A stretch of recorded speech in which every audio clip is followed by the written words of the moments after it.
This edition of Mac Voices is brought to you by Smile, the makers of the brand new PDF Pen 6, PDF Pen Pro 6, and PDF Pen for iPad and PDF Pen for iPhone.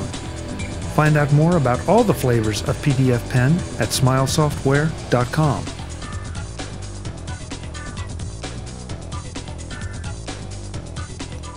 Welcome to Mac Notables on Mac Voices. This is the home of the Mac experts you want to hear from. I'm Chuck Joyner. We've got Ted Landau back again with us to share wisdom and intelligence and opinion and anything else he wants to share. I actually wasn't going to share any of that stuff, but okay. Well, if you take that out, Ted, what do you have left to share? Just some gossip. Okay, that's good. That's good. Well, let's start out with something that's not gossip. Rumors. Yeah, oh yeah, we love rumors. Ted, what is it with the folks from RIM and BlackBerry? What's wrong with them? Well, aside from the fact that they have a product that's slowly going to its demise, I don't know what else to say. I mean, I know what you're talking about. It's that business that was all over the web today about the CEO of BlackBerry saying that within 5 years there wouldn't be any tablets anymore. And I confess I didn't go to read his original statement to see. I mean, the question that occurred to me is what made him say that, and what does he think is going to be there instead of tablets, and did it make any sense at all? Most of the stuff that I read were secondhand things like on the Loop or something like that, where they just basically say, "Holy crap!" Can you believe somebody said that? I think actually they used the word worse than crap. Yeah, I think so. We'll keep it a little cleaner here.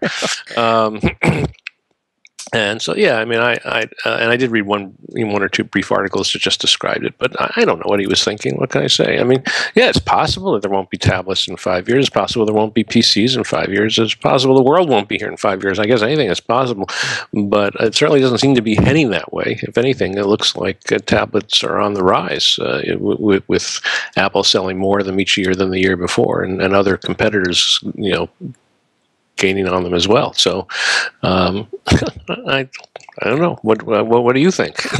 I just can't believe it. I can't understand where some of the stuff. I mean, I thought that some of the stuff Ballmer comes out with is a little bit out there, but to make predictions like this, because basically you couldn't deliver a tablet, it was worth anything. It's just, guys, we did a Mac Jury last week and talking about the way Apple approaches things, and Mark Fuccio said it in a follow-up tweet really well, that Apple tends to do and show and not talk a lot, and in some cases that's to their detriment, that they don't talk as much as the press wants them to talk. But RIM, BlackBerry, I think they need to do a little bit of doing and showing and stop talking. It just is not. It's not serving them well. It really isn't. Well, it's one of those things. When I am in a mood to just have very wonderful, kind thoughts towards Apple, which is often the case, not always, but often the case, I think about the influence that they have had and how the world might be different, well, at least the technological world might be different if they hadn't come along. And one of the things I think about is BlackBerry. That I remember actually when I was looking for a house here in the Bay Area when I moved here about 8-9 years ago now, and my real estate agent was carrying around a BlackBerry all the time, and it was one of the first times I'd actually seen one up close and personal, as it were. And I looked at it and I said, this is not something that's going to get me to want to use it. It just seemed with a little tiny keyboard and the way it worked, it just didn't seem all that exciting for me. And I was happy to stay with my non-smartphone at that point. And I'm thinking, what if Apple never came out with an iPhone? How many more years would the BlackBerry remain the state of the art for smartphones? Would we still be using devices like BlackBerry, or would somebody other than Apple have thought to come out with something like an iPhone? I mean, eventually I think somebody would have, but who knows how long it would have taken. It's really, sometimes you have to just say thank you to Apple for pushing the envelope. It took somebody like Apple with the engineering expertise, but also the vision. the iPhone, if you think back to it, and you're right, it was a quantum leap. Mm-hmm. What's beyond a quantum leap? I mean, it just, because the BlackBerry was a fine device for its time, and it was certainly usable. Mm-hmm. I had a Trio. I didn't have a BlackBerry, but the principle sort of remains the same. We'd seen several different little branches of evolution in the mobile devices, but when the iPhone hit, it was like, wow, Yeah, it was very much wow. yeah, and it still is wow in a lot of cases. Yeah, but, yeah. well, Okay. it is what it is. It's just you can't help once in a while. I give them credit because they get their name back in the headlines. It's for the wrong reason, but they are successful in doing it. So, if any publicity is good publicity, congratulations, you got us talking about it. Well, you can recover from bad publicity like that. I think about, for instance, Netflix and all the problems they had when their CEO was stumbling over himself, it seemed, every other day. And look at them now. They're going like gangbusters.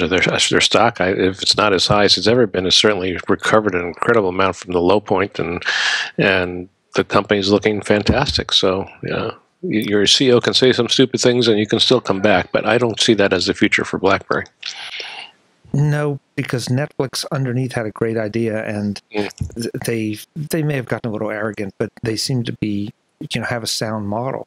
And right now, BlackBerry, at least the most recent iteration, is better. It still seems to be lagging behind in a lot of areas. Yep, there's some things you can't recover from. When you have a product like BlackBerry, and the world moves on to something else, you have a critical decision, it seems to me, you have to make. Either you're going to try to protect your turf and try to convince the world that the old approach is still better, which clearly wasn't going to work in this case, or you can move as quickly as you can to the new approach and hope there's still time for you to catch up, which isn't what BlackBerry did either. And the third approach is to go out of business, which seems to be the approach that they have chosen. I'm not sure that I'd qualify that as a choice, Ted, but I guess if you failed to execute or implement, yeah, that's a choice. Well, let's see. Since we talked last, something that didn't last very long was WWDC ticket sales. What is it? Something between 90 and 180 seconds, and they were gone? Yeah, it was pretty impressive. It was faster than I thought it was going to be. I mean, last year, what was it, 20 minutes or something like that? So I figured it probably would be faster than 20 minutes, but I didn't think it would be that much faster, especially with all the negative press Apple has gotten over the past year. I was thinking, well, maybe there'll actually be a little less interest in WWDC this year than the year before. Well, I wasn't right on that right on that prognostication. So yeah, I mean, how much faster can it sell out next year? I mean, at the rate, if you try to figure out the trend line, next year it's going to sell out before they go on sale or something like that. So, and there's been a lot of talk on the web from various developers writing their blogs about what the solution to this problem is. Is this a fair way of selling WWDC tickets, and what way could be fairer? Should there be a lottery and things like that? And I'm not sure I have the answer, but I don't think I like the idea of a lottery personally, because I don't like. I mean, neither I don't like the way it is now, and I don't like the idea of a lottery. So I'm not sure what I do like. I guess I don't have the answer, but I don't like the idea of a lottery being that there's absolutely no reward given to any effort that you make.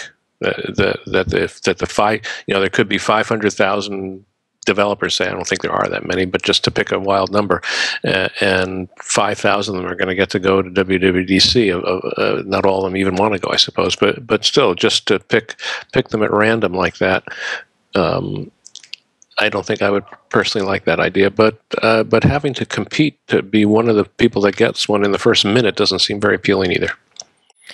It's tough, and I know people have said, well, why can't they just make it bigger? Well, that sort of takes away from what WWDC is, and that is, among the sessions and all, it's a chance to get up close and personal with the Apple engineers and get questions answered and get the tips and tricks. They are going to, as I understand it, for developers, not for the rest of us, but for developers, they're going to broadcast, or at least make available on a pretty immediate basis, the video of the sessions, which I guess is a small consolation for the developer community. Mm-hmm.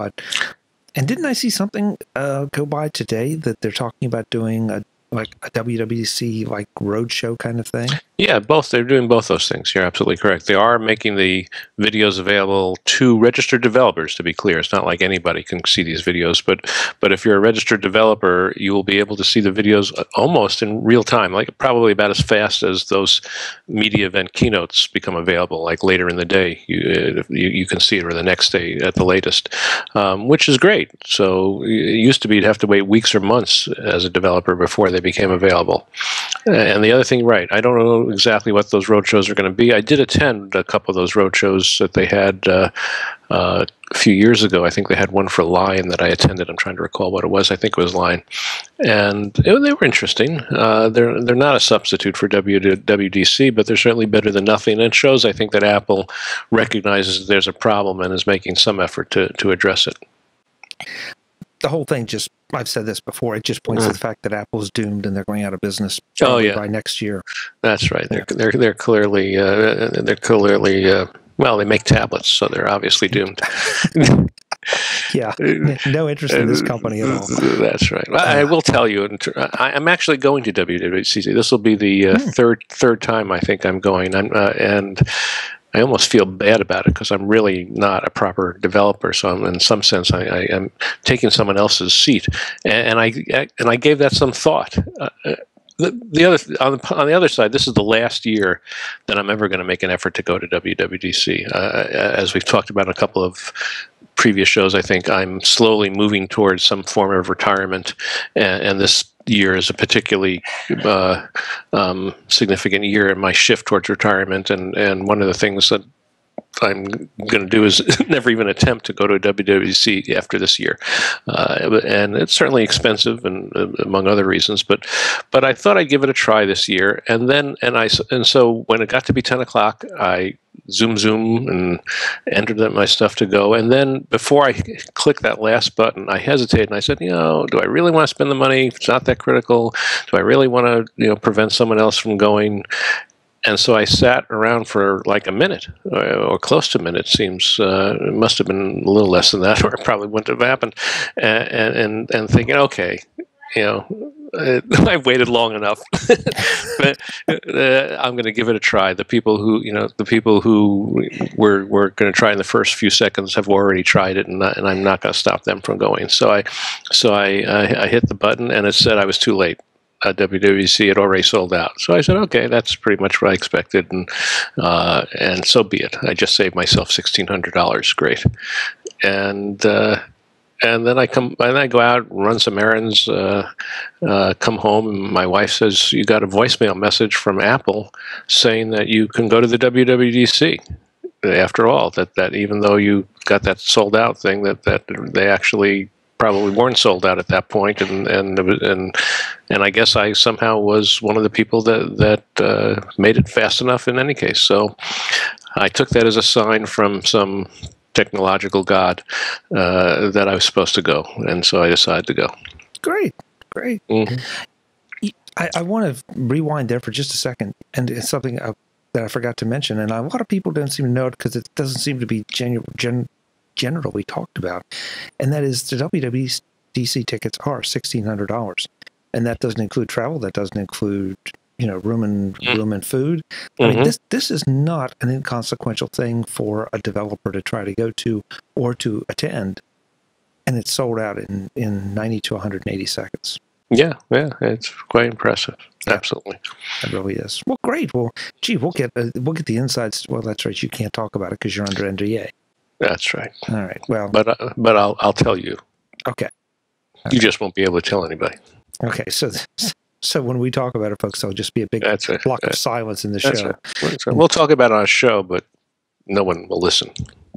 Okay. Well, yeah. We'll have your still picture up. We'll have me sitting listening, and that'll be That's right. That's right. That works. That works. Mm-hmm. Well, great. That's terrific. It should be interesting, even just to get general impressions of the feeling that comes off of WWDC. Now you came last year, as I recall, right? I did come last year, not to attend because I'm not a developer, but to talk to developers who were there. Right. And in fact, on MacVoices earlier depending on when this gets out, earlier this week, earlier in the stream, maybe is the best way to say it, I talked to a couple of the organizers for the Alt WWDC conference. Right, I was just going to mention that. Yeah. Which is interesting. I don't know how popular that's going to wind up being, but that's exactly the sort of thing that I'd like to see, and a chance for developers to get together, even if they're not going to be able to go to the WWDC. Yeah, I talked to or emailed them today after the show went out, and they've had apparently a lot of interest. So I think that I don't know how you measure success of that, but if interest is any measure of success, they've got a lot of interest going. So I hope it works out, and I'm thinking about trying to come out and do it again, just because it was a lot of fun to see some friends, get to talk to some developers I normally don't get to talk to, because they don't get to come to Macworld. Of course, maybe catch a dinner with you. That's as good a reason as any to come. So. Yeah, an excellent reason. Yeah. Let's see. Ted, 1. Dinner, or WWDC 2. So, I understand you've been up to some things with your Apple TV. Yes. There was a column on Bugs and Fixes last week, and there's a follow-up to it that I'm going to be working on this evening. Actually, should be on the web tomorrow, unless the powers that be at Macworld say that I'm not allowed to post a follow-up to an article, but I don't think they will. And the situation was, I had a third-generation Apple TV, the one that's 1080p capable, and a couple of months ago, it started behaving strangely where periodically it would drop, not only drop the network connection, but it would refuse to admit that a network connection was possible. You would go to the network section of the settings, and where it would say IP address, it would be blank, even though I was connected to an Ethernet network. This wasn't even wireless now, and I know lots of people have occasional problems with a wireless connection, but I put Ethernet wiring throughout my house just to avoid those sort of hassles, and I had a entirely wired Ethernet connection, and there was no recognition that it was even there. It was just a blank space where there should have been an IP address, not even a self-assigned address. And I checked the rest of the network, and everything was fine. It was just the Apple TV that was having problems. And so I went online to see if other people had similar problems, and indeed I found some instances of it, mostly for wireless connections, but a few for Ethernet as well. And the simple workaround was to restart, in most cases anyway. It didn't seem to be the case for everybody. The simple solution was to restart your Apple TV, which I did. And sure enough, that brought the network back. Everything was perfect until about a week or so later when the same thing happened again. And it kept happening and happening. And what was really odd was this Apple TV was now, I don't know, close. How old is it? Is the third generation Apple TV? But I think I got one when they first became available. So whatever. So it was close to a year, maybe more than a year old. I don't remember. In any case, it was only in the last couple of months that this started happening. And so that made me suspicious, as I talked about in the article, that some sort of firmware update was the cause. And so at that, and then the final bit of information was that around the time I was just trying to decide what to do about this, some articles popped up. Macworld had one saying that Apple had acknowledged that there were some problems with these Apple TVs, and that if you had a certain serial number, you qualified for getting it replaced for free, even if it wasn't under warranty anymore. And so I said, okay, and I looked at the serial number, and it wasn't quite a match. There was a pair of digits that you were supposed to have, and it was supposed to be, according to the Macworld article, the third and fourth digits, and I had it in the fourth and fifth, or the fifth and sixth, I don't remember. But and then some other part that you were supposed to have, which I did match. And so I said, it was very close, but not quite. And so I just assumed maybe I didn't have one that qualified. And so I posted, I wrote all this up, but it was essentially the summary of what I just told you. I wrote it up and posted it into an article. And as an aside, I might say the reader responses are sometimes diametrically opposed. It can be amusing in a way to read them. One posting says, "Wow, thanks so much for posting this. I was having exactly the sort of problem. I had no idea that other people were having it or what to do about it. Very helpful." And then the next email after that says, "I learned nothing from this article. What a waste." So you can't please everybody.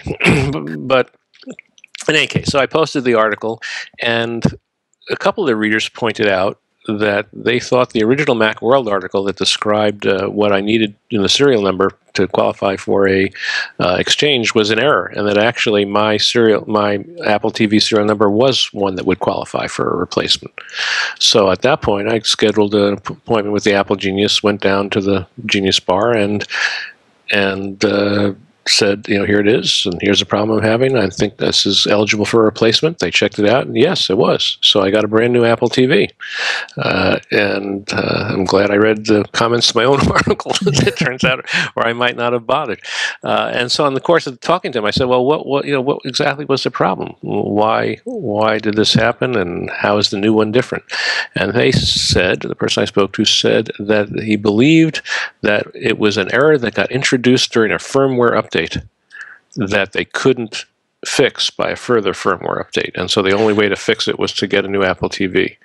And I said that made sense because, like I was just telling you, I didn't start having the problem until shortly after a recent firmware update. And so, in fact, my hypothesizing about that turned out to be correct. Surprisingly, that another firmware update couldn't undo the error, but I guess that's can happen with some firmware updates. That is a little bit surprising.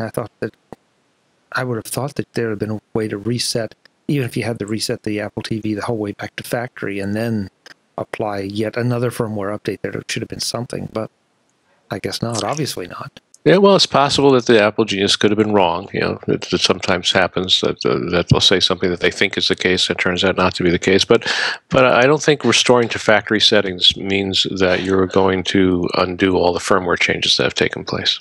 No, perhaps not. Interesting. So you have did they give you a new third generation Apple TV, or did they upgrade you to the fourth? There is no fourth, is there? The third generation is the newest one. That's the 1080p one. Yes, I'm sorry. You're right. You're right. So, okay, so you have a brand new Apple TV? Yeah.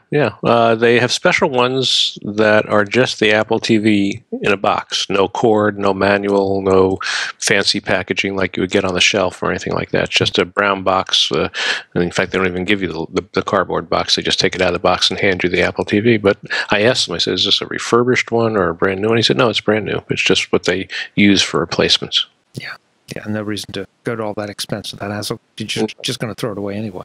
Right. Interesting. Yeah, that's one I didn't know. I'm going to have to go and check my Apple TV too. I haven't noticed any problems, but I'd rather check it now than... Well, I think it only affects some people. Again, I have no idea why, but it wouldn't be the case that every third-generation Apple TV has this problem, but it did apparently affect a subset of them. And you're special.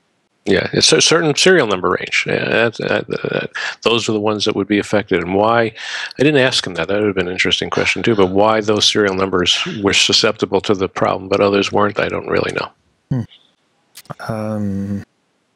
Maybe they came out of a particular factory or had a particular chipset, or I don't know. I'm making it up as I go. But yeah, I have no... Makes some sense. Who knows? Yeah. And now, a word from Smile, the makers of the brand new PDF Pen 6 and PDF Pen Pro 6, the best utility for working with PDF documents. As good as PDF Pen and PDF Pen Pro were, PDF Pen 6 and PDF Pen Pro 6 are better.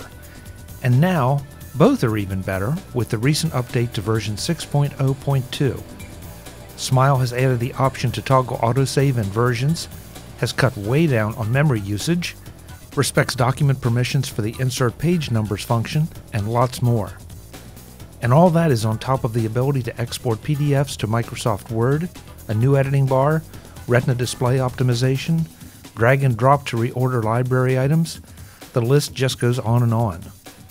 Whether you get PDF Pen 6 or PDF Pen Pro 6 from the Smile website, or PDF Pen 6 or PDF Pen Pro 6 in the Mac App Store, go get PDF Pen, or better yet, PDF Pen Pro. And don't forget about PDF Pen for iPhone and PDF Pen for iPad. PDF Pen is the essential utility for working with the PDFs you encounter every day. Thanks to Smile for their support of MacVoices.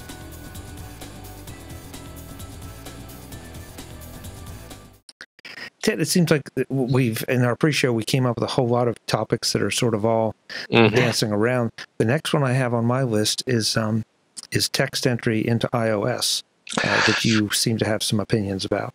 Yeah, I don't know how easy it is to talk about this, so we may not spend too much time on this, but I have an article coming up in Macworld where I talk about ways in which I'd like to see iOS typing improved. And in particular, virtual keyboard typing, though for the physical keyboard, some of them would apply as well. And I mean, I don't want to go through all five because, like I said, I think it's going to get too bogged down in technical stuff that isn't going to be that interesting for a podcast. But I'll mention a couple. And the first one is the loop tool, which, if people don't know the phrase, the loop tool is like that magnifying glass tool that when you're working with text, if you tap and hold down your finger on the touch screen, typically a magnifying glass type icon will appear, and if you move your finger, it allows you to move the cursor. And most people use it if you want to go to a particular location other than where you're typing to select some word. It's necessary to do that. And it works okay in some situations, but there are just lots of situations where it just gets in the way. One of the most frequent ones where I get annoyed with it is where I type a word, and at the end of typing the word, let's say it's a long word like 8, 9, 10 letters, and I notice, say, that the second letter is wrong, and I want to go back and change the second letter from an A to an E, say, or something like that. To use the loop tool is just a pain for me at that point. First of all, I have to take my hands off the keyboard, and if I'm using an iPad with a physical keyboard, it's even more annoying. But with the virtual keyboard too, you take your hands off the keyboard, tap on the screen, get to that cursor, and inevitably, maybe it's because my fingers are kind of on the stubby, fat side, but inevitably the cursor doesn't. I'll put my finger right where I want the cursor to be, but it never is right there, and it's a few letters over, and then I have to move it around to get it right to the right place. Sometimes I even have other problems if there's a link nearby. Sometimes I will tap on the word to get the cursor to move there, and instead I wind up tapping the link, and it takes me to Safari in the middle of what I'm typing, which gets to be even more annoying. And so wouldn't it be nice if there was a backspace key, a back cursor key that didn't delete letters, so I could just go tap, tap, tap, tap, tap, and move back 8 spaces and get to that letter? It's a bit ironic in that when Apple came out with the mouse back in 1984, that was a big step forward from having to use cursor keys for that sort of thing. But in a case like this, I think having a cursor key that allowed, back arrow key that allowed you to back up without deleting the character would be just perfect. And so I'd like Apple's default keyboard to include these cursor keys. I know there are a number of third-party text applications that include them already, and I'd like to see them become officially supported by Apple as a default. And in fact, just in that regard, I'll mention one program in particular that I've written about before, and I have another article I'm working on that's going to talk about it again, called Textilus, TXTILUS, and it not only has 4 arrow keys that allow you to move the cursor around with them, but it has an additional tool called a magic cursor, which is like a little mini joystick. So you put your finger down on this particular button area, whatever you want to call it, and now you just move your finger in any of the 4 directions, and the cursor will move in that direction. So you don't have to switch between 4 different arrow keys to get it to go backspace 2 and then down 1 line or something like that. And you can quickly move quite a distance that way as well. So if you want to move several paragraphs, it moves the cursor several paragraphs quite fast. And it's, again, for me, much more accurate and speedier and less interrupting my typing flow than having to deal with that loop tool. And so something like that would really be great. And one more thing I'll mention about TextList before I get back to the typing thing. The developers who do this program really need to be applauded. Every time I have some issue with it that I say, I wish it could do this, I discover in some future from when I'm complaining about it update, they actually fix it or add the feature. And I'll give you just two quick examples. One of the things first of all, one of the advantages of TextList over any other word processing app for the iPad is that it can edit .rtf rich text format files. I don't think any other app, as far as I know, for the iPad can do that. Even so, when it first came out, one of the things that I do a lot with rich text format files on the Mac, working in TextEdit, say, the text program that comes with the Mac, is I embed links. So I'll say like this article from Apple's website, and if you click on the words Apple's website, it will take you to Safari and show the page I'm talking about because I've embedded the link. So it's just in the blue text, like we're all familiar with. And TextEdit allows you to insert an HTML URL behind some text in that way. But the TextList program didn't allow you to do that, even though it could work with RTF files, and that's something that RTF supports. TextList didn't support it. And so I actually wrote to them and said, this is like the number one thing that I need a text program to be able to do when I'm working on an iPad, because I do it all the time for articles that I'm writing for posting on the web. And it's really a shame that I can't do it. Well, several updates went by that I wasn't paying much attention to what the new features were that came with them. And one time I'm looking, and sure enough, now it can do that. And somewhere along the way, they added that capability. And then I'm writing this article now talking about all the new things that TextList could do that it couldn't do the last time that I wrote about it. And I said, well, about the only thing that it can't do that I still might like, or that you might like compared to some other programs that you might use, is that it doesn't allow you to insert any graphics. There's no sort of page layout capability at all. Sure enough, like 5 days later, they came out with an update that includes the ability to add graphics. It's like they're reading my mind or something. Now, it's not truly a page layout program. There is no, it's just inline graphics. So it's not like you can just put a graphic anywhere you want and have the text wrap around it like you can do in Pages or something like that.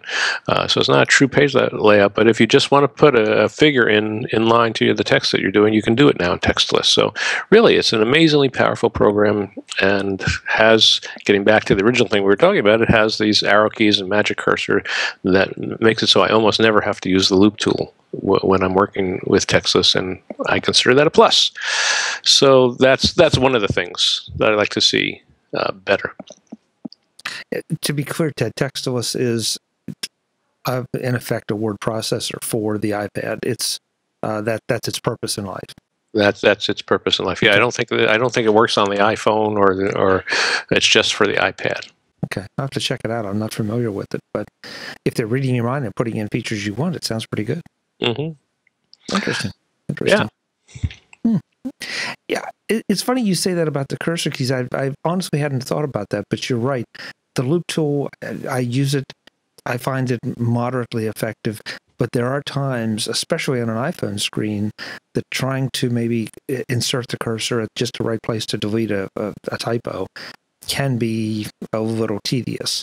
And often I just end up deleting the word and starting over, which is not the best way to do it. Yeah, absolutely. Well, that's exactly what I'm talking about. It should be better than that. Ted, this is sort of ties into our discussion of BlackBerry before, but the lack of a physical keyboard was something that a lot of people, when the iPhone came out, and even the iPad, they really blasted Apple for. And now it seems like it's become the standard, the no keyboard or the virtual keyboard. You think that, I don't even know, I guess you don't have any problems using it. I do use a physical keyboard with the iPad if I'm doing a lot of typing. If you're doing a lot of typing, yeah. Right. I have what's I don't even remember the name of it now, but I have one of the more popular ones that are a combination keyboard and case. And yeah, it's essential if I'm going to do a lot of typing for a couple of reasons. Both, it allows you to hold the keyboard and the screen at a different angles, more like a traditional computer, rather than having the keyboard and the screen be flush with each other, which makes it uncomfortable for extended typing. But I like the idea of a virtual keyboard overall, because first of all, the virtual keyboard is fine for short typing. If all you're going to do is type a tweet or a brief answer to an email or a text message or something like that, the virtual keyboard can do the trick. And in fact, these days, sometimes I just use the microphone and have the text, have it do the speech conversion to text and don't do any typing at all. So my point is that like, I don't know, 75% of the time, 80% of the time that I'm using the iPad, I'm not using the keyboard at all, except maybe to enter 3 or 4 words at a time. And so to have this clunky physical keyboard that's always a part of the iPad, unattractive, in the way, when I don't need it most of the time, would not be good. And so I like that it's not there. Plus, of course, with a virtual keyboard, you can customize it, and you can start adding things like we were just talking about, where if Apple doesn't have their default keyboard include cursor keys, some third-party app can put it in there, or the cursor or the keyboard itself can shift depending upon what language you're selecting, and so on. So I think overall, I'm happy with the decision to have a virtual keyboard, and combine that with the ability to add a physical keyboard with these options that now exist. The Logitech's ultra thin keyboard that they have is really quite nice, and and some other ones that are quite good. Zag, I think, is the one that I have, that I like a lot as well. It's a little bit heavier than the Logitech one, but it still works fine. So yeah, I'm happy with Apple's decision. I think Apple made the right decision. It's just interesting once in a while to stop. You sort of get used to the idea of a virtual keyboard and sort of forget that it was controversial when it came out.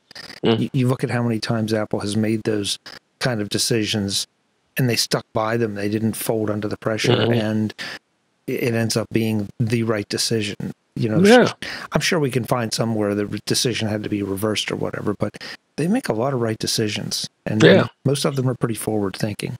No, well, it allows the screen size to be a lot bigger. Imagine if the iPhone was the same size that the iPhone was when it first came out, but it had to have room for a full keyboard as well. I mean, it never could have had that larger screen. Yeah, I think it would have looked like the BlackBerry. Yeah. And then where goes no differentiation, no innovation? Apple would have been a Me Too product. So, good job, Apple. Good job, Apple. Ted, I guess the last thing I had on my list is you wanted to talk about email, that you are having some email frustrations. Well, yes. Well, we never did get. I was going to mention one other of the typing things before we moved on, but we don't have. The other one I'm just going to briefly mention, then we'll move on to email, is autocorrection. I didn't want to pass without mentioning that. And one of the things that really annoys me about autocorrection is a lot of times when I'm doing typing of certain things, especially things where I'm doing a lot of jargon and unusual words, is that the autocorrect will attempt to change what I want it to be to something that it thinks it should be instead. And so you come to the end of the word and it says, I can't think of an example now, but it'll, some unusual word, and it will say, do you want that to be some entirely different word? And of course, the way it works, which makes sense, it's autocorrect after all, with the emphasis on the auto, so I guess it sort of has to work this way, is that if you just continue typing past the end of the word, press the space bar, it automatically makes that change, which is what you want if you want the change to be made. But the problem is, if you don't want the change to be made, you have to stop. As soon as you press the space bar at the end of the word, the change is going to be made. So as soon as you see the little pop-up that says this is what we're going to change it to, if you press the space bar, you have to make sure you stop what you're doing, stop your typing, go to the touch screen and tap your finger onto the word that it's suggesting, and that tells it that you don't want to replace with that word. Well, if that starts happening a lot, it gets to be annoying, and especially gets to be annoying if sometimes when I'm typing, I'll be staring at the keyboard instead of the screen, and there may be several of these mistakes that occur and I don't even notice them until I'm now a couple of sentences down the road, and then I'm looking at the screen, and then I have to get this old loop tool out that we just talked about. The magnifying glass has to come back out as I navigate back to where those mistakes are and recreate them, or even worse, maybe I don't notice them, and they remain in whatever I'm doing, email or article I'm writing or whatever, and that's why there are sites like Damn You Autocorrect that show all the funny things that can happen when people inadvertently fail to correct the typos that autocorrect makes. So I talk about in the article some potential alternatives that might allow me to avoid having to get frustrated with these autocorrections that I don't want to occur. One of them would be, I don't want to go into all of them, but one of them would be to have what I call a sort of semi-automatic mode, where it works exactly the way it does now, except that when it offers the word that you want, that it thinks that is the correct word instead of what you typed, if you continue typing, it doesn't make the replacement. You actually have to tap on the word to make the replacement. Exactly the reverse. And so now, and ideally I would like that to be a sort of an option that you could toggle back and forth. So if you're typing something where you feel like most of the time autocorrect is going to be correct, you leave it in automatic mode. If you're typing something where you think most of the corrections that are going to pop up are ones that you don't want them to make, you put it into the semi-automatic mode, and then you can have the best of both worlds. So I'd like Apple to do something like that. I have to admit, I like the idea of the semi-autocorrect. I was quite surprised, and it took a little while, and I think I give Andy Anako credit for it. When the virtual keyboards first came out, he said just kind of go for it and let autocorrect do its thing. And sure, it can come up with some unusual things, and sometimes they are hilarious. But for the most part, I find that it does a pretty good job. Not perfect, not by a long shot, but it certainly has improved my ability to use the virtual keyboard, especially early on. Like everybody, a little more practice, you get better with it. But yeah, a little more of an enhanced mode or a user selectable mode might be nice. But then we come right to that same thing, Ted, that we do so often. The more power you give the user, the more potentially complex it becomes. Well, I do mention that in the article at the end, where I talk about it, why Apple hasn't done all these things already, and that's the usual argument. And I think the time has come that a little more complexity is acceptable. You know, there was a time when the iPhone was brand new, when the whole idea of using a virtual keyboard was something that no one had ever done before. That making it as simple and as dead drop easy to figure out as possible would be critical. But I think, you know, the iPhone is now, what, 6 years old or something like that. Everyone in the world, everyone in the world is an exaggeration, I guess, but certainly many people in this country have smartphones and have been using them for years and have mastered the intricacies of the iPhone if they own an iPhone. And so I think now is a good time to say, okay, now that we're all comfortable with virtual keyboards, we can give you a little more flexibility than we were willing to do initially. And I don't see anything wrong with that. I think I'm foreseeing Ted Landau's list of demands at WWDC. Well, I don't think so. I tend to be pretty quiet at WWDC. Corner an Apple engineer somewhere. That's right. Work them over.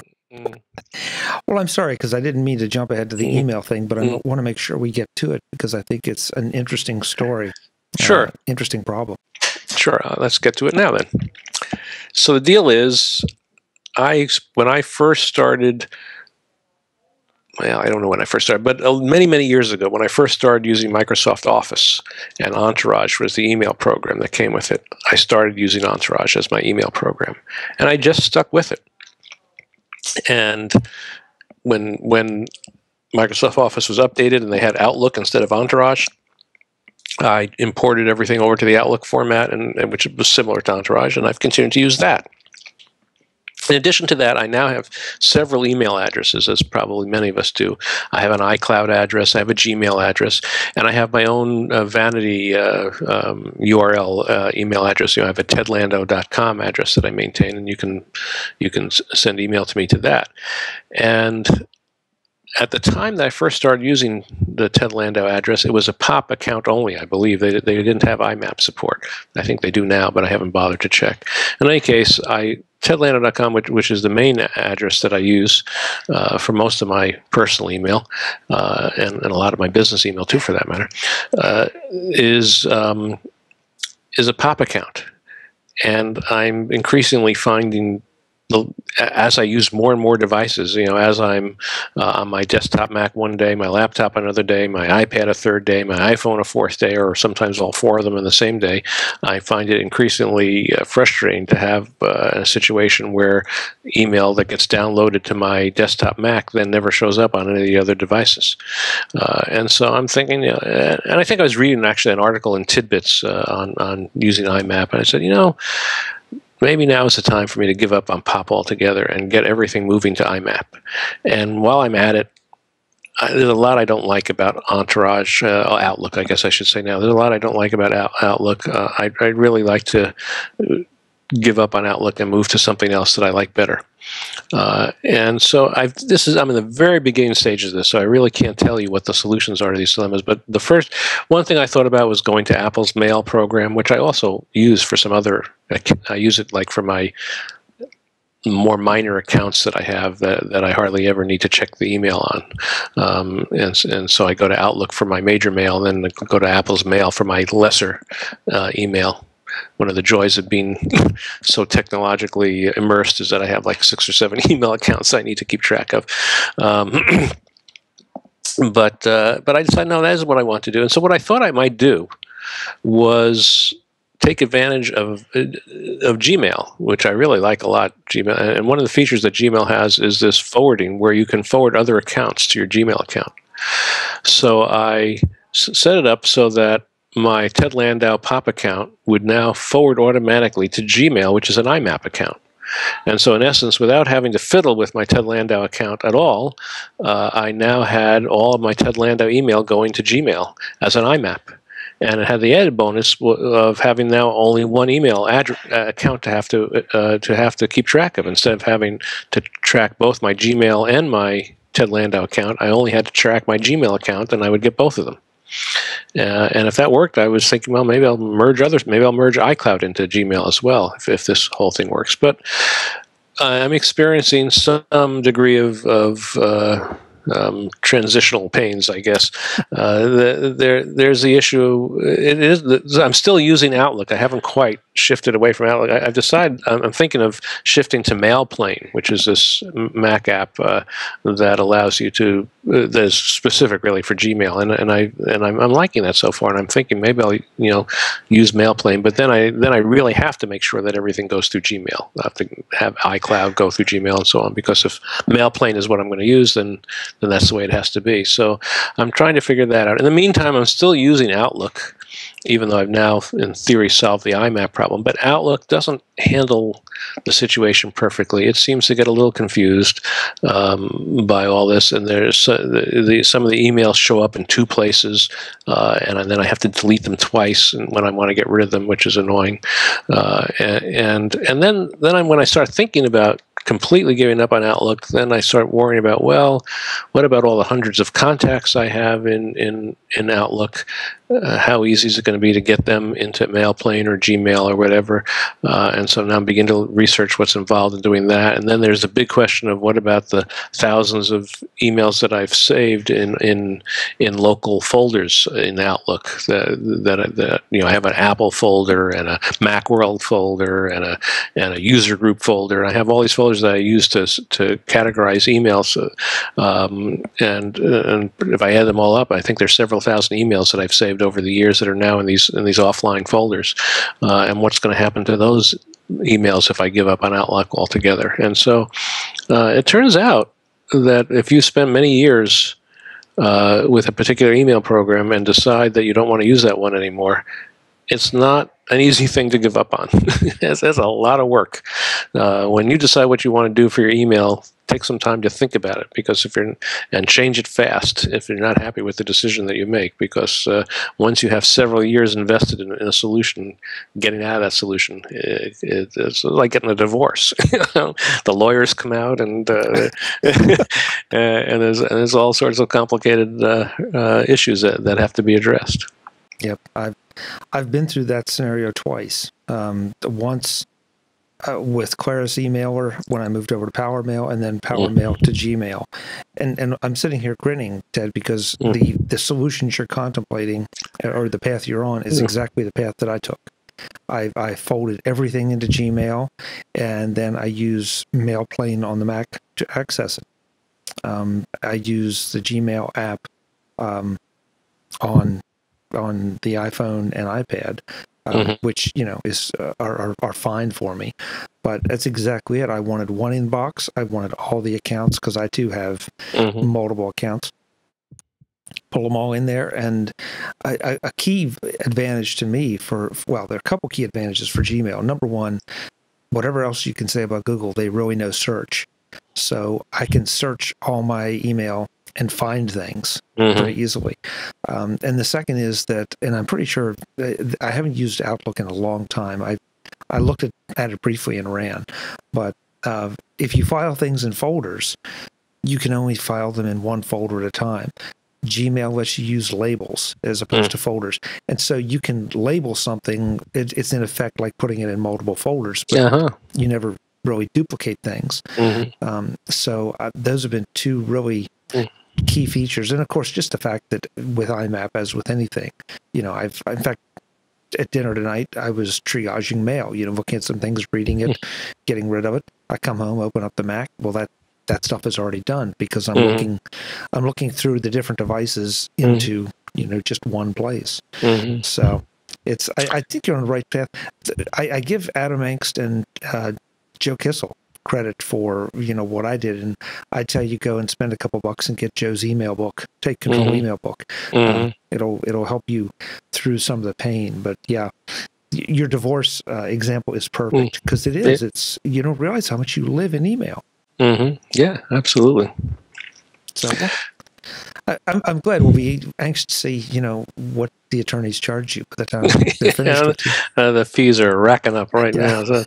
So you use the Gmail app on iOS devices instead of the Mail app that comes with the iOS devices. I thought I heard you say there before. I do.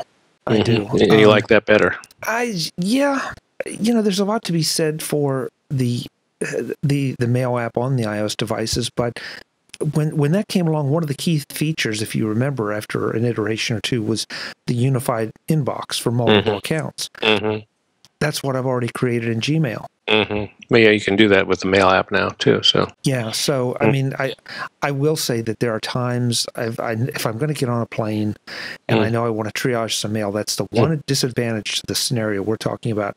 So I'll load up email on the iPhone or iPad in Apple Mail, in a Gmail account in Apple Mail, work on them when I'm offline. As soon as I connect, of course, everything goes back to where it was.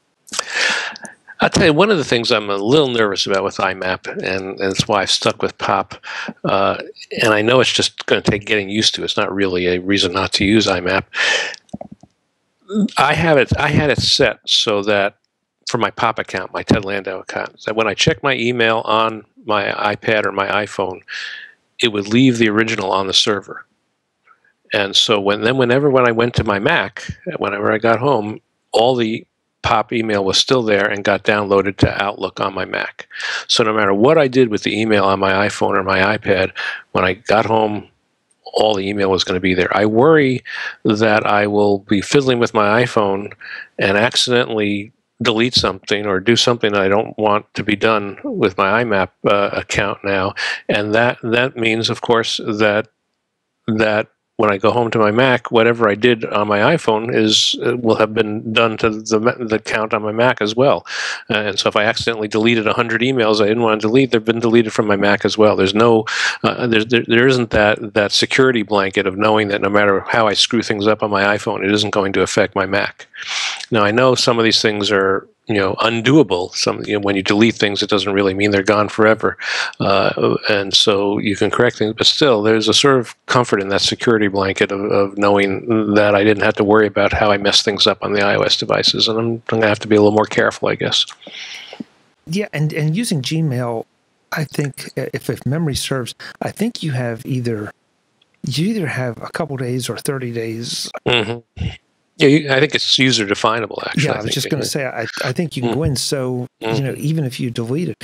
But I'm embarrassed to say I got into this habit where unless it's genuine, honest to God spam, I don't delete anything because it's in Gmail. Right. Well, that's what people say. And people say they don't use folders anymore. They don't delete anything anymore. They just let everything come. And whenever they're looking for something, they just use the search engine to find it. And it makes things a lot simpler. And that's certainly the way my son works that way. I mean, he laughs when he sees how I do things on Outlook. He thinks like, he's talking to somebody from the 1860s or something like that. And so, yeah, I guess it'll take some getting used to. But that's is one of those old dog, new tricks thing, I think. It's the way I've always done it, and I'm finding it a little bit difficult to want to shift to this idea of no folders and no deleting and just keeping everything. It's just not me. I'm also, I don't think it's just old dog, new tricks. I also think it fits my compulsive nature. I'm much more compulsive in wanting to filter and organize and compartmentalize things. It's just the way I am. And I did the same thing with PowerMail. Before I moved to Gmail, I had folder upon folder upon folder, and you're right. It kind of compulsive is a great word because, okay, I look over here and here's everything in that email list, and here's everything from Ted Landau. Mm-hmm. And, then I kind of stepped back and said, well, how often do I really refer to those things? And the list became very short. And for that short list, I use labels. Mm-hmm. If a quick example, WWDC, as soon as I start making hotel reservations or plane tickets or, appointments for interviews or dinner with you or whatever, that one I will put a tag on because I do want to be able to see all my WWDC things correspondence in one place. That's one event. But for most things now, I just don't bother because Google search is so great and so fast and so easy. Yeah. So, well, that's the direction I'm moving. Maybe by the next time we're talking, I will have made some significant progress. We have a lot to follow up on. This was a great discussion, but we also have a lot to see how you progress. So get to work. Okay, yeah, time for me to get back to this whole Gmail thing. Exactly. Ted, thanks so much. It was fun. It always is fun. It really is. I enjoy it as well, as always. Great. Folks, that's Ted Landau. I'm Chuck Joyner. This is Mac Notables on MacVoices, the home of the Mac experts you want to hear from. We'll be back to check on Ted soon and some of our other friends along the way. Until the next time, thanks for watching. Visit MacVoices.com for links, show notes, to subscribe, to connect with Chuck on Twitter, app.net, Google+, Facebook, and for more Apple, Mac, and tech-related shows, including Mac Voices, Mac Notables, the Mac Jury, and the Mac Voices Briefing. Advertising handled by Backbeat Media at backbeatmedia.com.